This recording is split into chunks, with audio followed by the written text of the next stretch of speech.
Buenos días, mi nombre es Osvaldo Noguera, soy estudiante de la asignatura Plantas Eléctricas y Subestaciones.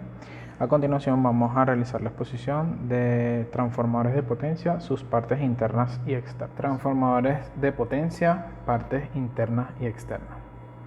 Un transformador de potencia es un equipo que se utiliza para subestaciones y transformación de energía en media y alta tensión. Se aplican en subestaciones, centrales de generación y usuarios de grandes potencias, y se construyen en potencias, voltajes y frecuencias estandarizados según la región o el país donde van a trabajar. Las partes de un transformador de potencia. En primer lugar tenemos el núcleo. El núcleo de los transformadores está formado por chapas de acero de silicio aisladas entre ellas. Están compuestas por dos partes principales, cuáles son las columnas, que es la parte donde se montan los devanados, y las culatas, que es la parte donde se realiza la unión entre las columnas y el núcleo. Se utiliza para producir el flujo magnético, ya que es un gran conductor. El devanado. El devanado es un hilo de cobre enrollado a través de un núcleo en uno de sus extremos y recubierto por una capa aislante que suele ser barniz. Está compuesto por dos bobinas, la primaria y la secundaria. La relación de vueltas del hilo de cobre entre el devanado primario y el secundario indicará la relación de transformación. El nombre de primario y secundario es algo simbólico. Por definición, allá donde apliquemos la tensión de entrada será el primario y donde obtengamos la tensión de salida será el secundario. Tanque o cuba. Es un depósito que contiene el líquido refrigerante, normalmente aceite. Dentro de él están sumergidos el núcleo y las bobinas del transformador. Acá podemos ver una imagen de la cuba de un transformador de potencia. Aletas de refrigeración. Están adosadas al lateral de la cuba, se encuentran los radiadores o aletas de refrigeración, por donde circula el aceite por convección. Su misión es refrigerar el transformador. Este es una imagen de unas aletas de refrigeración. Podemos observar que en la parte de abajo se encuentran unos ventiladores, lo que hace la refrigeración forzada. El aceite. El aceite eléctrico se encuentra en el interior de la cuba cubriendo el núcleo y devanados del transformador. Las funciones principales del aceite eléctrico son aislar y enfriar un transformador. Por tanto, deben tener una alta resistencia dieléctrica, conductividad térmica y estabilidad química, y deben mantener las propiedades en cuanto a las altas temperaturas durante periodos prolongados. Depósito de expansión. Este tanque consiste en un recipiente fijo a la parte superior del transformador sobre el tanque o la carcasa. Está destinado a recibir el aceite del tanque cuando éste se expande debido al efecto del calentamiento por pérdidas internas. Por lo tanto, algunos transformadores de potencia necesitan una cámara de compensación de expansión de líquido aislante.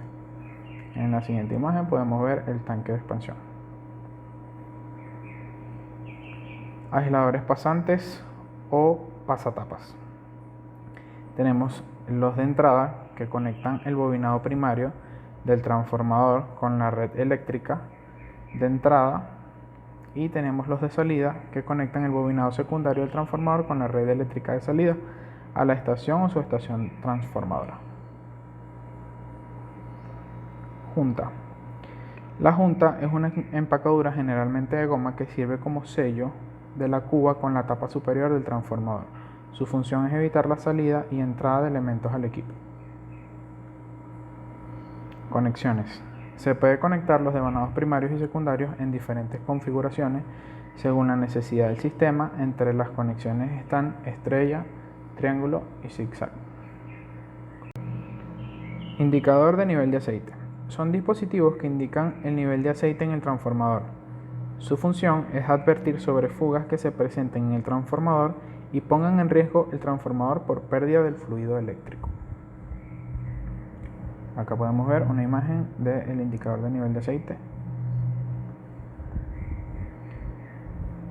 Termómetros. Los termómetros se instalan en la tapa del transformador con una sonda detectora introducida en un alojamiento dentro de la cuba en contacto con el aceite, indicando en todo momento su temperatura por medio de una aguja indicadora, en la mayoría de los casos sobre una esfera circular.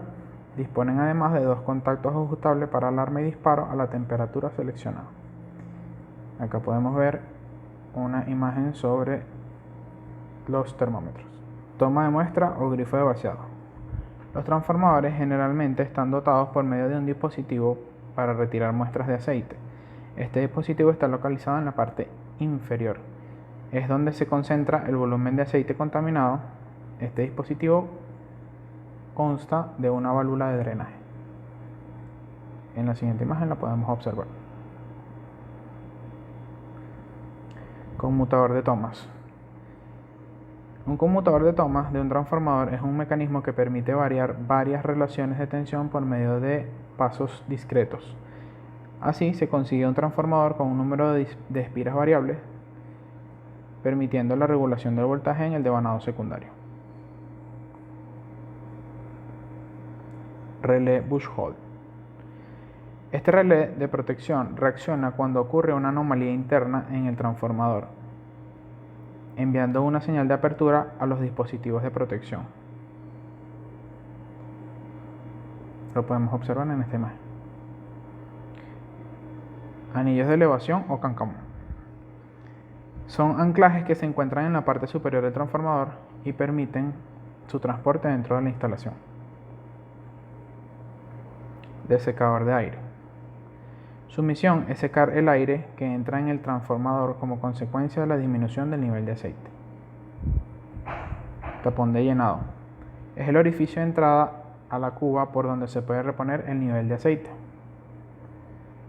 Puesta a tierra. Es un elemento de seguridad que sirve para evitar cualquier avería o accidente debido a una derivación. Estos equipos siempre deben ser puestos a tierra. Acá podemos ver una imagen de un transformador de potencia puesto a tierra. Placa característica. Todos los transformadores deben tener una placa que identifique sus principales características eléctricas y funcionales.